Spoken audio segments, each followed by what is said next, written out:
Well hi students. So student, आज हम लोग क्लास नाइन्थ का एक बड़ा ही अच्छा सा चैप्टर है ग्रेविटेशनल फोर्स। तो स्टूडेंट, आज हम ग्रेविटेशनल फोर्स के विषय में पढ़ेंगे। और बच्चों, ये टॉपिक जो है बड़ा ही इंपॉर्टेंस रखता है इन द व्यू कि आपको जो है फर्स्ट ईयर में भी ग्रेविटेशनल फोर्स के विषय में पढ़ना है। सो अगर आप लोगों ने यहाँ इसे अच्छी तरह से अंडरस्टैंड कर ली बच्चों, तो आप लोगों की आगे की पढ़ाई में, ठीक है, आज का जो लेक्चर है वो हेल्पफुल होगा। So let start with gravitational force. Okay बच्चों, देखिए बच्चों कि जितने भी इस यूनिवर्स में हमारे, ठीक है बच्चों, ये पूरा का पूरा जो हमारा यूनिवर्स है, तो यहाँ पर हम क्या देखते हैं, ये हेवेनली बॉडीज देखते हैं। कौन सी चीज देखते हैं बच्चों? हेवेनली बॉडी, या सिंपली हम इसको सेलेस्टियल बॉडीज भी कहते हैं बच्चों। तो ये जो हेवेनली बॉडीज होते हैं बच्चों, वो एक दूसरे पर हमेशा एक फोर्स ऑफ अट्रैक्शन अप्लाई करते हैं, ठीक है बच्चों, जिसको हम लोग किस नाम से जानते हैं?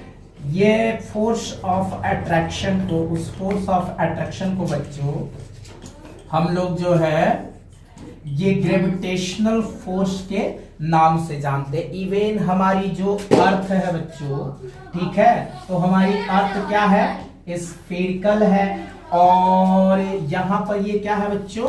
ये हमारा मून है। तो ये हमारी जो अर्थ है, ठीक है बच्चों, ये और ये जो मून है, ये भी एक दूसरे पर क्या करते हैं? और फोर्स ऑफ अट्रैक्शन को क्या करते हैं? अप्लाई करते हैं। और इसी की वजह से बच्चों हमारा जो अर्थ है, वहां का जो सी लेवल है, वहां का जो वाटर है बच्चों, सी लेवल का जो वाटर है, उसका लेवल क्या करता है? राइज करता है due to this gravitational force. So simply हम क्या देखते हैं बच्चों कि यूनिवर्स में अगर कहीं भी दो मासेस हैं, let me assume our earth का जो मास m1 है और मून का जो मास m2 है। सो यहाँ पर हम क्या देख रहे हैं कि यूनिवर्स में अगर कहीं पे भी दो मासेस हैं बच्चों, और वो एक दूसरे से एक पार्टिकुलर डिस्टेंस से सेपरेटेड है, तो उस केस में उनके बीच में एक फोर्स ऑफ अट्रैक्शन वर्क करता है, and that force of attraction is known as gravitational force. So I hope कि बच्चों आप लोगों को ग्रेविटेशनल फोर्स जो है अच्छी तरह से समझ में आ गया होगा बच्चों, ठीक है। तो क्या देखना है हमको कि हमारा जो यूनिवर्स है, यहाँ पर जो हेवेनली बॉडीज है, जस्ट लाइक सन, ठीक है, stars, okay, and other planets, तो ये सब क्या कर रहे हैं? एक दूसरे पर एक फोर्स ऑफ अट्रैक्शन क्या करते हैं? अप्लाई करते हैं। दैट फोर्स ऑफ अट्रैक्शन को बच्चों हम लोग क्या बोलेंगे? Gravitational force. और इस फोर्स को हम लोग क्लियरली अपने अर्थ एंड मून का एग्जाम्पल लेकर के अच्छी तरह से समझ सकते हैं बच्चों, ठीक है बच्चों। सो आई होप कि आप लोगों को ये अच्छी तरह से समझ में आ गया होगा, ठीक है बच्चों। अब हम चलेंगे कि ये जो ग्रेविटेशनल फोर्स होता है, इसकी वैल्यू क्या होती है और इसकी वैल्यू को कैसे कैलकुलेट करेंगे, इसके लिए फार्मूला क्या होता है बच्चों, और साथ ही साथ हम लोग जो है उसके यूनिट भी देखेंगे, ठीक है, और उसकी डिफिनीशन भी देखेंगे। ओके बच्चों,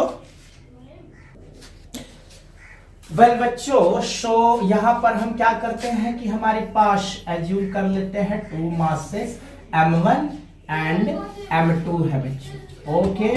और ये दोनों मास जो है एक दूसरे से r मीटर की डिस्टेंस से सेपरेटेड है। यहाँ सेंटर तक हम ये जो है लाइन को ले लेते हैं, ठीक है बच्चों। तो यहाँ पर न्यूटन महोदय का नाम आप लोगों ने, ठीक है, सुन रखा होगा, सच अ ग्रेट साइंटिस्ट। तो न्यूटन महोदय ने आफ्टर अपने ऑब्जर्वेशन के बेस पर ये कंक्लूजन दिया कि जो दो हमारे अगर मास हैं, जो कितने r मीटर के डिस्टेंस पर एक दूसरे से सिचुएटेड है, तो उनके बीच में एक फोर्स ऑफ अट्रैक्शन अप्लाई होगा, और ये फोर्स ऑफ अट्रैक्शन बच्चों उन दोनों मास के मल्टीप्लिकेशन के प्रोपोर्शनल होगा। So simply we can say that F is directly proportional to m1 m2। इसको हम लोग इक्वेशन फर्स्ट मान लेते हैं बच्चों। फिर उन्होंने ये कंक्लूजन निकाला कि ये जो फोर्स ऑफ अट्रैक्शन होता है बच्चों, वो फिर से डायरेक्टली जो है इनवर्सली प्रोपोर्शनल होता है उनके बीच की जो डिस्टेंस है उस डिस्टेंस के स्क्वायर के बच्चों। इसको हम लोग सेकेंड कंसिडर कर लेते हैं, और अब हम क्या करेंगे, इक्वेशन फर्स्ट एंड सेकेंड को मर्ज करेंगे बच्चों। सो हमको फाइनली क्या रिलेशन मिलेगा, F is proportional to m1 m2 upon r square बच्चों। अब क्या करेंगे बच्चों, हम लोग ना ये प्रोपोर्शनल का जो साइन है उसको हटाएंगे। सो बेसिकली जब हम प्रोपोर्शनल का साइन हटाते हैं तो बच्चों तो हम लोगों को एक कांस्टेंट मिलता है, और यहां पर भी एक कांस्टेंट मिलेगा जिससे कैपिटल जी से हम लोग क्या करेंगे, रिप्रेजेंट करेंगे। और ये कैपिटल जी को जो है यूनिवर्सल ग्रेविटेशनल कांस्टेंट के नाम से जाना जाता है बच्चों। I repeat, this constant capital G is known as universal gravitational constant. फिर हमारा क्या हो जाएगा, F equal G m1 m2 by r square. So बच्चों ये हमारा जो है ग्रेविटेशनल फोर्स के लिए क्या हुआ, फार्मूला हो गया बच्चों, ठीक है। तो किसी भी दो मासेज यूनिवर्स में अगर कहीं भी दो मासेज जो एक दूसरे से r मीटर की डिस्टेंस पर सिचुएटेड हो, उनके बीच का जो फोर्स ऑफ अट्रैक्शन जिसको हम लोग ग्रेविटेशनल फोर्स बोलेंगे, उसकी वैल्यू क्या आई, उसके लिए फार्मूला क्या है बच्चों, F equal G m1 m2 by r square, where g is a universal gravitational constant. Okay बच्चों, अब हम इस g की वैल्यू देखेंगे बच्चों। इसकी न्यूमेरिकल वैल्यू होती है और ये वैल्यू आप लोगों को लर्न करना है बच्चों। सो जी की जो न्यूमेरिकल वैल्यू होती है बच्चों वो ली जाती है 6.67 इंटू 10 टू पावर -11 और न्यूटन मीटर स्क्वायर और पर केजी स्क्वायर बच्चों। तो ये क्या है, this is the unit of universal gravitational constant. क्या है इसकी यूनिट, न्यूटन मीटर स्क्वायर पर केजी स्क्वायर, और इसकी न्यूमेरिकल वैल्यू क्या होती है बच्चों, तो इसकी वैल्यू है 6.67 इंटू 10 टू पावर -11।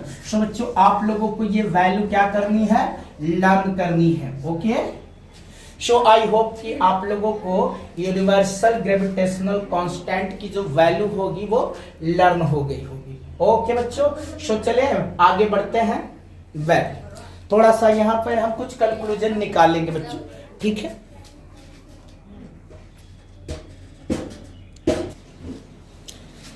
वेल बच्चों, सो जो फार्मूला है हमारा ग्रेविटेशनल फोर्स का, सो उसके बेस पर इसकी डिफिनीशन क्या बनती है बच्चों।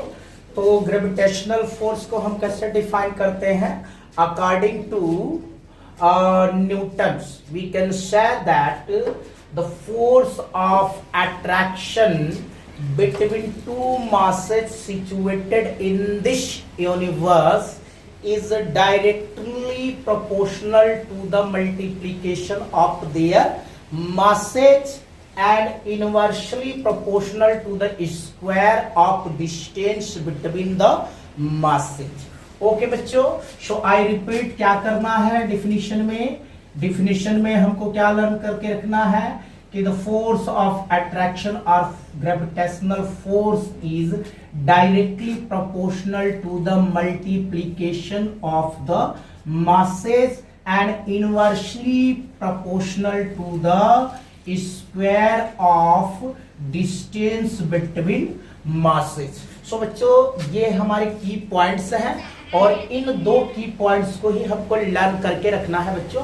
अगर हम ये दो की पॉइंट्स क्लियर हो गए तो डेफिनेटली हमको इसके डेफिनेशन लर्न करने की जरूरत ही नहीं है। सो बच्चों यहाँ पर अंडरस्टैंडिंग को डेवलप करने की जरूरत है। क्या अंडरस्टैंडिंग डेवलप करनी है बच्चों? कि जो फोर्स ग्रेविटेशनल फोर्स होता है या फिर फोर्स ऑफ अट्रैक्शन होता है वो डायरेक्टली प्रोपोर्शनल है किसके? मल्टीप्लिकेशंस ऑफ मासेस के, एंड इनवर्सली प्रोपोर्शनल किसके है? Square of distance between masses. Okay, and it this formula is the valid for the all the particles or object, or you can say masses situated in this universe. So this is also called universal law of gravitation. Okay बच्चों, so इसको हम लोग किस नाम से भी जानते हैं? Newton's okay universal law of gravitation बोलते हैं, क्योंकि ये जो लॉ होता है इस यूनिवर्स में किन्हीं भी दो मासेस के लिए ऑलवेज वैलिड होता है बच्चों। वेल बच्चों, यहाँ से अगर हम देखें आपके क्लास 9th में यहाँ से कुछ न्यूमेरिकल्स भी पुटअप किए गए हैं। फॉर एग्जांपल के लिए कभी कभी कह देता है कि if one of the masses doubled, okay, so what is the value of gravitation force, और what is the value of gravitation force when the distance between the masses is reduced to half its value. Okay बच्चों, सो हम लोग इस case को जो है ना यहीं से अंडरस्टैंड कर लेंगे, तो वो न्यूमेरिकल इजीली हम क्या कर लेंगे? सॉल्व कर लेंगे। सो ऐसे कर सकता है, what happen when both the masses are doubled and distance between the masses is reduced to half to its original value. Okay बच्चों, सो हम लोगों को अगर यहाँ से क्वेश्चन बनाया जाए, सो चलते हैं एक क्वेश्चन हम लोग इसको स्टडी करके और फिर उसको समझते हैं। ओके बच्चों, वेल बच्चों, सो जहां पर एक क्वेश्चन क्या दिया हुआ है? Find out value of gravitation force, okay, if distance between two masses reduces by half।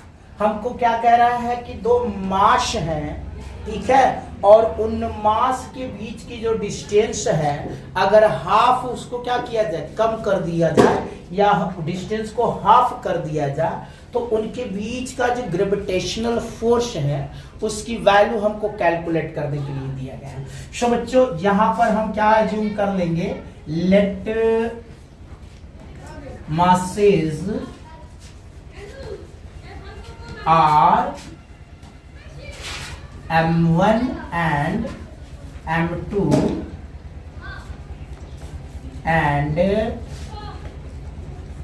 distance between them is R। सो बच्चों अगर हमारे मासेस क्या हो?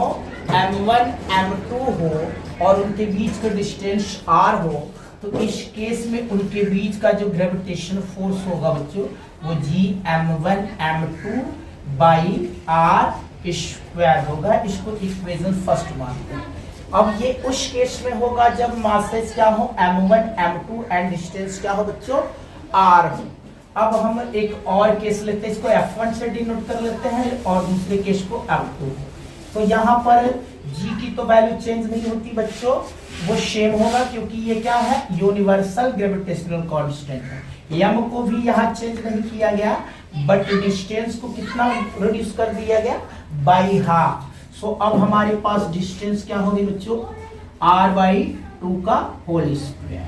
अच्छा, अब इसको अगर हम कैलकुलेट करें बच्चों तो F2 की जो हमारे पास वैल्यू आएगी वो आएगी gm1 m2 upon r square by 4। अब ये 4 वाली जो वैल्यू है बच्चों वो ऊपर चली जाएगी। सो इसको हम फिर से लिख लेते हैं वाई रीच करके। सो वेल बच्चों, हम लोगों को जो सेकेंड इक्वेशन मिला था F2 equal GM1M2 by R square by 4। अब यहां से 4 को हम ऊपर ले जाएंगे तो हमें वैल्यू मिलेगी 4GM1M2 बाई आर स्क्वायर। अच्छा बच्चों, अगर हम लोग कंपेयर करें इस इक्वेशन को फर्स्ट इक्वेशन से, तो फर्स्ट इक्वेशन में हम लोगों को F1 की जो वैल्यू मिली थी बच्चों, वो मिली थी GM1M2 by are square. So बच्चों, यहां से हम क्या कर सकते हैं, इस वैल्यू को उठा करके इस सेकेंड इक्वेशन में अगर हम पुट कर दें तो बच्चों हम लोगों के पास जो वैल्यू आएगी F2 इक्वल 4F1 आएगी। सो बच्चों, यहां से हमको क्या क्लियर हुआ कि जो फोर्स ऑफ अट्रैक्शन या ग्रेविटेशन फोर्स होगा वो 4 टाइम होगा हमारे जो है प्रीवियस फोर्स। ओके बच्चों, वेल सॉरी स्टूडेंट, थोड़े से साउंड का इश्यू हो गया था। सो बेसिकली हम लोगों ने क्या ऑब्जर्व किया कि यहाँ पर जो उनके बीच का फोर्स ऑफ अट्रैक्शन या ग्रेविटेशनल फोर्स है, जब हम उनके बीच के डिस्टेंस को हाफ रिड्यूस कर दे रहे हैं, सो बेसिकली वो हमारा जो है ओरिजिनल या जो प्रीवियस ग्रेविटेशनल फोर्स है उसका 4 टाइम हो रहा है। सो बच्चों, आई होप कि आप लोगों को ये कॉन्सेप्ट बिल्कुल क्लियर हो गया होगा। वेल बच्चों, वीडियो देखने के लिए thanks and please subscribe my channel. Okay students, bye.